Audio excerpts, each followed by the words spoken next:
nervous to be up here. Thanks for coming, guys. You got this. Thank you. Go, girl. Well, growing up, I liked things a lot. I obsess over things, one might say. I remember when The Grinch came out, the Jim Carrey movie, The Grinch, I forced my friends to play with me at recess because I did a really great Grinch impression for months after Christmas time. It was like March, and I was like, you guys, let's play The Grinch. In middle school, I discovered musicals, and I think to this day, my younger brother knows all the lyrics to Chicago, not because he likes it, but because I played the shit out of that soundtrack. And I mean, I'm gonna be honest with you guys, I like so much that I let a guy break up with me 5 times once before I stopped taking him back. So I like things a lot. I feel things a lot. But feeling things comes with not so great things sometimes, which means I also fear a lot. I have a lot of fears that I cannot get out of my head. And I still remember one of my biggest fears, I still remember when I first became aware of it. I don't know if you guys have heard about death, dying. I'm very scared of it. And I still remember when I first learned about it. It was Valentine's Day, 2001. I was a wee 9-year-old, and I remember going to bed at the 13th that night, and at 3 in the morning, I hear moaning, I hear panicked talking, I hear voices that I don't recognize. Turns out that my great-grandmother, who was visiting, had a heart attack. And the next thing I remember is I walk out of my room, and I see her being pulled into an ambulance by paramedics. She had a heart attack. But it was Valentine's Day, and it was my first Valentine's Day at a new school. So when my parents asked if I wanted to go up, I live in Nogales, but when they asked me if I wanted to come up to Tucson to visit my grandma, I said no, because then I would miss out on candy. It's Valentine's Day. When I came home that day, later that day, I came home with all my little cards, I came home with all my candy. I was so excited to tell my parents. My mom said, your great-grandma's good, but we got a phone call. And my mom dropped the phone, and she started sobbing. My great-grandma was not fine. She had a second, much more serious heart attack that she had not survived. And that was the first time in my life that I realized I am going to die. And people around me will die. And that scared the hell out of me. And 9-year-old me didn't know what to do. 9-year-old me didn't know how to avoid dying. So the only thing I knew how to do was how to tell if I am actively dying.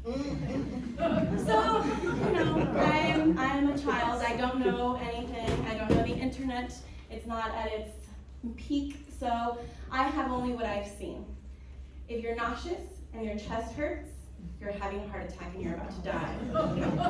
So for a really long time, I would touch my chest. I'm like, is my heart beating okay?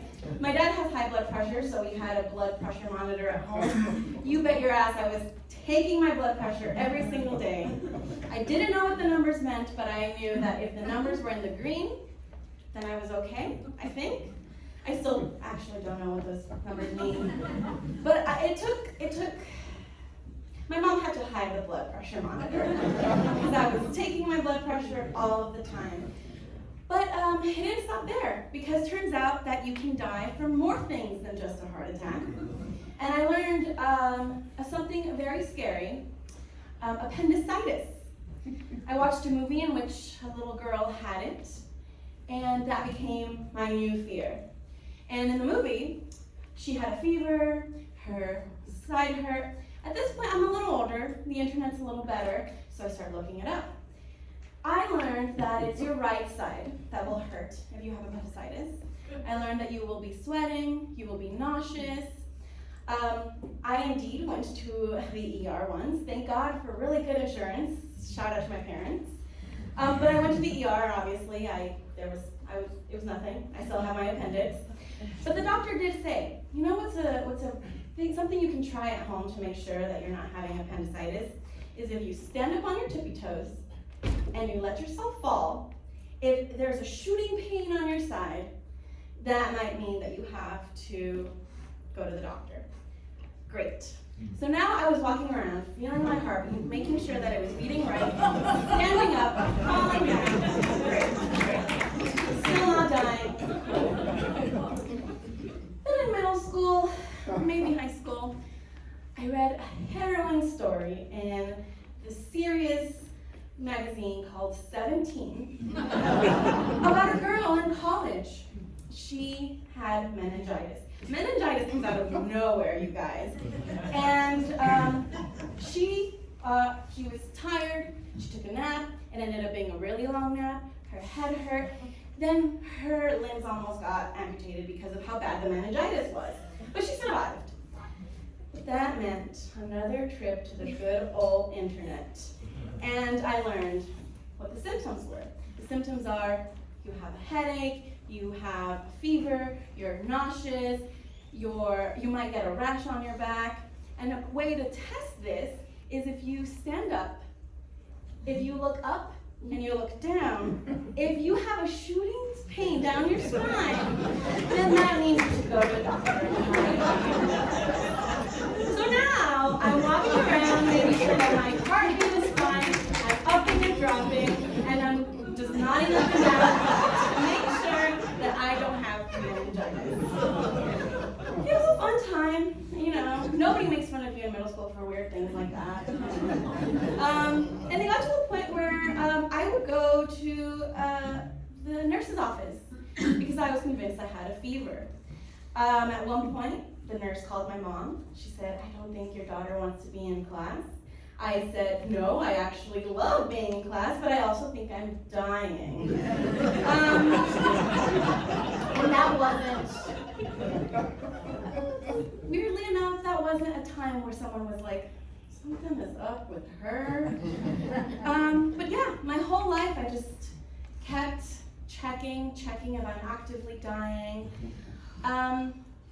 But it wasn't just me, because I also felt guilty from when my great-grandma died that something had to do with me. I didn't go to visit her, so she died and it was my fault.